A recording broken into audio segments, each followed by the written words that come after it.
మూడు పార్టీలు కలిసి నిర్వహించిన చిలకలూరిపేట సభ అట్టర్ ఫ్లాప్ అయిందంటూ వైసీపీ నేత భూమా కిషోర్ రెడ్డి వ్యాఖ్యానించారు.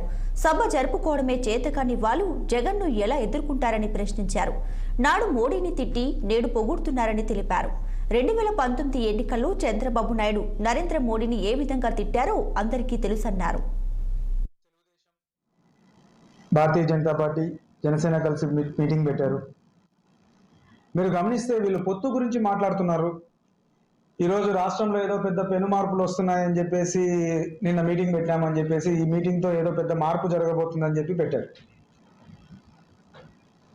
వీళ్ళ పొత్తు మెయిన్ ఎజెండా అనేది పవన్ కళ్యాణ్ గారు నిన్న మాట్లాడుతూ జగన్ని గద్దెదించడం తప్ప మా ముగ్గురి ఎజెండా అదొక్కటే ముఖ్యమైన ఎజెండా అనే విధంగా ఉంది తప్ప ఎక్కడే కానీ నిన్న మీటింగ్లో చంద్రబాబు నాయుడు గారు కానీ పవన్ కళ్యాణ్ గారు కానీ రాష్ట్రానికి కావాల్సినవి ఏమన్నా అడగడం కానీ మీరు గమనిస్తే పవన్ కళ్యాణ్ గారు మాట్లాడుతూ కేవలం నరేంద్ర మోడీ గారిని పొగడ్తలతో ఎత్తేయడం తప్ప అక్కడ రాష్ట్రానికి కావాల్సిన దాని గురించి ఏదైనా కానీ ఒక పక్క స్పెషల్ స్టేటస్ గురించి కానీ ఒక పక్క విశాఖ స్టీల్ ప్లాంట్ ప్రైవేటీకరణను ఆపడం దాని గురించి కానీ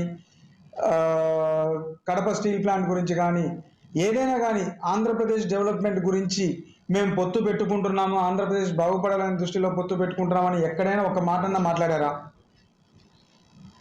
కేవలం మా జెండాలు కలిసేది జగన్మోహన్ రెడ్డి దించడానికి తప్ప మీరు ఎందుకు పెడుతున్నారో కూడా మీకే అర్థం కాదు. సేమ్ చంద్రబాబు నాయుడు గారు కూడా అదే పరిస్థితి. ఇదే 2019లో